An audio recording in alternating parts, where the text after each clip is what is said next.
Les habla Jordi Martín Hernández Rojas, administrador público e investigador social. Quiero compartir con ustedes en esta oportunidad una importante enseñanza que nos permite entender cómo es la estructura y el funcionamiento del Estado colombiano y nos permita comprender de qué manera el Estado se articula con la oferta de apoyo institucional del MOID. Como primera medida, permítanme decirles que la estructura del Estado colombiano es una estructura moderna que está reglamentada en la Constitución Política de 1991 en el título quinto a partir del capítulo primero, donde nos muestra que encontramos en esta organización estatal las ramas del poder público, los órganos de control, la organización electoral y los órganos autónomos. Dentro de las ramas del poder público encontramos la tridivisión del poder, las tres ramas, la ejecutiva, la legislativa y la judicial. Dentro de esta importante explicación vemos que la rama ejecutiva a su vez está dividida por dos sectores, el sector central y el sector descentralizado. El sector central a su vez está conformado por la Presidencia de la República, la Vicepresidencia de la República, los ministerios, los departamentos administrativos, las superintendencias y unidades administrativas especiales sin personería jurídica, los consejos superiores de administración. Y el sector descentralizado a su vez está conformado por los establecimientos públicos, las empresas industriales y comerciales del Estado, las superintendencias y unidades administrativas especiales con personería jurídica, las empresas sociales del Estado que prestan servicios de salud, las empresas oficiales de servicios públicos, los institutos científicos y tecnológicos. Igualmente podemos ver cómo en la Constitución Política, en el título 11, capítulo segundo, nos habla de que a nivel territorial, dentro de la rama ejecutiva, encontramos los departamentos. Estos entes territoriales están conformados por las asambleas departamentales, la gobernación y la contraloría departamental. Las asambleas departamentales están a su vez constituidas y conformadas por la mesa directiva, la secretaría general, comisiones permanentes y comisiones transitorias, ejercen control político y coadministran el departamento. La gobernación encontramos el despacho del gobernador, las secretarías de despacho, las entidades adscritas del orden departamental y las entidades vinculadas del orden departamental. Y encontramos dentro de la Contraloría Departamental el despacho del Contralor, la Secretaría General y las direcciones auxiliares o especializadas de la Contraloría Departamental. En esa misma línea de estudio dentro de la rama ejecutiva, en el orden territorial a nivel municipal, encontramos los consejos municipales, las alcaldías y las personerías. Los consejos tienen una estructura muy práctica: mesa directiva, una secretaría general, comisiones permanentes y comisiones transitorias. La alcaldía a su vez encontramos la oficina o el despacho del alcalde, las secretarías de despacho, las entidades adscritas del nivel municipal, entidades vinculadas del nivel municipal, y en la personería encontramos el despacho del personero, la secretaría general y las personerías delegadas o especializadas. Dentro de la estructura del Estado encontramos la rama legislativa conformada por la Cámara Alta y la Cámara Baja, en este caso el Senado y Cámara de Representantes. Ambas corporaciones son corporaciones públicas donde sus integrantes son elegidos a través del sufragio universal. La rama legislativa tiene la principal función de hacer las leyes. Dentro de esta estructura encontramos que ambas cámaras, el Senado y la Cámara de Representantes, están conformadas a su vez por mesa directiva, secretaría general, comisiones permanentes, comisiones transitorias y tienen a su vez la dirección administrativa. Dentro de esta línea de estudio encontramos la rama judicial como la tercera rama del poder público de la estructura del Estado colombiano. Dentro de la rama judicial tenemos la jurisdicción ordinaria, la jurisdicción contenciosa administrativa, la jurisdicción constitucional. Igualmente encontramos la Fiscalía General de la Nación, las jurisdicciones especiales y el Consejo Superior de la adjudicatura. Continuando, dentro de la estructura del Estado encontramos, por supuesto, la importante función de los órganos de control. Estos están conformados y constituidos en el título 10 de nuestra Constitución Política de Colombia, donde nos habla que tenemos la Contraloría General de la República, control fiscal, que se administren con eficiencia y con transparencia los recursos del Estado, y tenemos el Ministerio Público, que ejerce, por supuesto, a través de la Procuraduría General de la Nación y a través de la Defensoría del Pueblo. Recordemos que el Ministerio Público ejerce el control disciplinario ante todos los servidores públicos y particulares que administran asuntos relacionados con las funciones esenciales del Estado, contempladas en el artículo 2 de la Constitución Política de Colombia. Igualmente encontramos la organización electoral, conformada a su vez por el Consejo Nacional Electoral, que organiza todos los mecanismos de participación democrática en Colombia, vigila y ejerce, por supuesto, el control sobre el funcionamiento de los partidos políticos. Y tenemos la Registraduría Nacional del Estado Civil, eso contemplado en el título 9 de la Constitución Política de 1991. Continuando con esta línea de estudio, encontramos los órganos autónomos, como las CAR, las Corporaciones Autónomas y Regionales de Desarrollo Sostenible, la Agencia Nacional del Espectro ANE, la Comisión Nacional de Servicio Civil,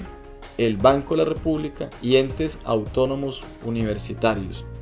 Estos establecimientos públicos, que están contemplados especialmente en la Ley 489 del año 1998, nos dice que son encargados principalmente de atender funciones administrativas, y estos a su vez prestan servicios públicos conforme a las reglas del derecho público colombiano.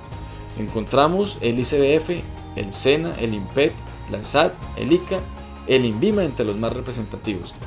Una característica de estos establecimientos públicos es que cuentan con personería jurídica, administrativa y presupuestal. Por supuesto, hacen parte del sector descentralizado por servicios de la rama ejecutiva. Estos, a su vez, y toda la estructura del Estado que hemos venido hablando, necesitan de unos mecanismos de coordinación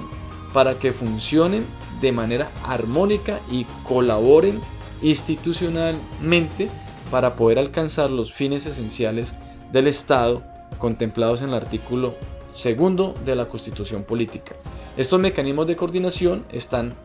por norma constitucional contemplados y establecidos en el artículo 113 de la Carta Magna. Estos mecanismos de coordinación ayudan para que, por supuesto, se coordine de manera inteligente cómo los diferentes atributos de cada una de las funciones que la misma norma y la Constitución entrega a los entes territoriales y a las entidades del Estado se puedan ejercer a través de los principios de la coordinación, concurrencia y el principio de subsidiariedad, por supuesto dentro de los términos que establece la ley. Dentro de estos mecanismos de coordinación, por supuesto, tenemos, como lo hemos venido diciendo, el principio de coordinación. Este principio de coordinación es muy importante para que las autoridades administrativas puedan de manera armónica ejercer sus respectivas funciones para alcanzar los logros estatales. Y por supuesto, este principio de coordinación, donde estas instituciones del Estado deben prestar su máxima colaboración a las demás entidades del Estado para que éstas puedan ejercer sus funciones. Por supuesto, tener en cuenta que este principio de coordinación, las entidades del Estado deben abstenerse de impedir o estorbar su cumplimiento por los órganos, dependencias, organismos y entidades titulares que tienen en primera medida la función y la competencia otorgada por ley. Otro principio de coordinación es la concurrencia. Este se ejerce cuando los municipios deben de desarrollar funciones que han sido entregadas, pero que estas funciones se deben prolongar más allá del límite fijado en la norma correspondiente. Por supuesto, siempre se debe buscar el respeto de las atribuciones de las otras autoridades o entidades. El principio de concurrencia invoca un proceso de participación entre entidades autónomas. La subsidiariedad es otro principio de los mecanismos de coordinación que se establece cuando se dispone que los municipios puedan ejercer competencias atribuidas a otros niveles territoriales u entidades superiores, es decir, funciones que son establecidas en primera instancia, por ejemplo, los departamentos y las gobernaciones puedan ejercerse, por supuesto, a través de los municipios cuando el municipio tiene la capacidad técnica y financiera para poderlo desarrollar. Eso contemplado en la Ley 489 de 1998 en su artículo 5. Igualmente, en esto que hemos venido estudiando de las funciones sustanciales del Estado, entender que el principio de complementariedad debe permitir que haya un ejercicio responsable de cada una de las funciones que ejercen estas diferentes instituciones, diferentes entidades en cada uno de estos diferentes niveles.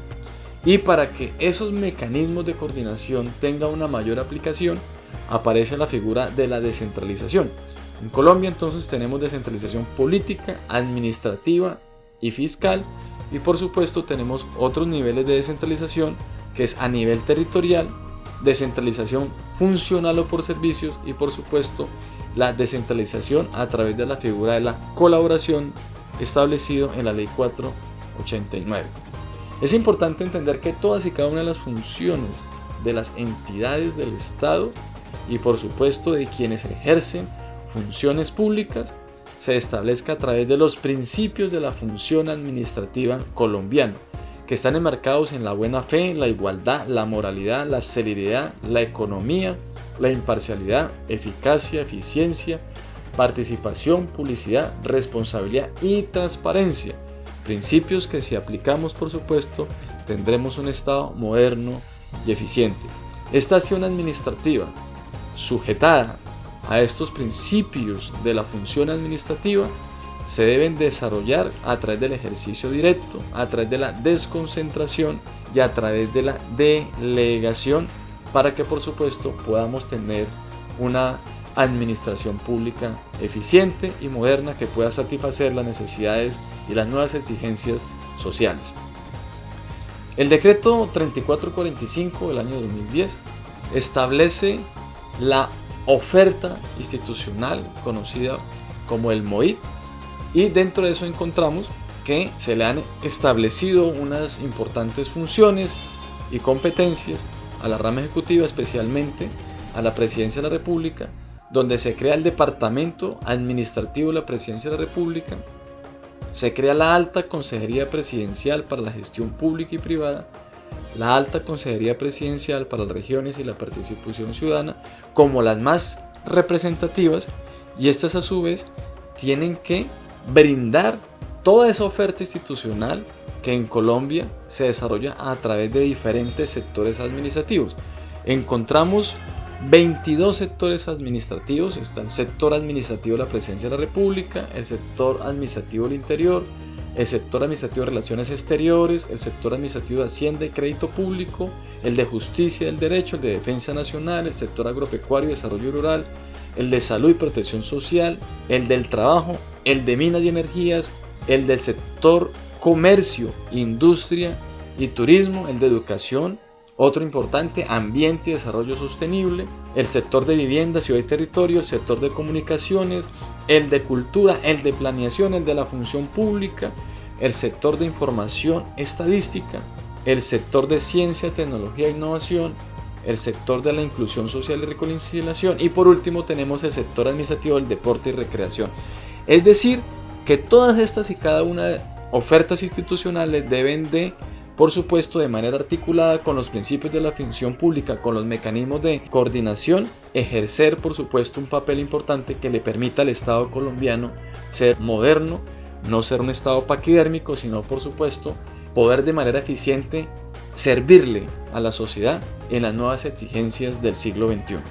Peter Drucker dice que la mejor estructura no garantizará los resultados ni el rendimiento, pero la estructura equivocada es una garantía de fracaso.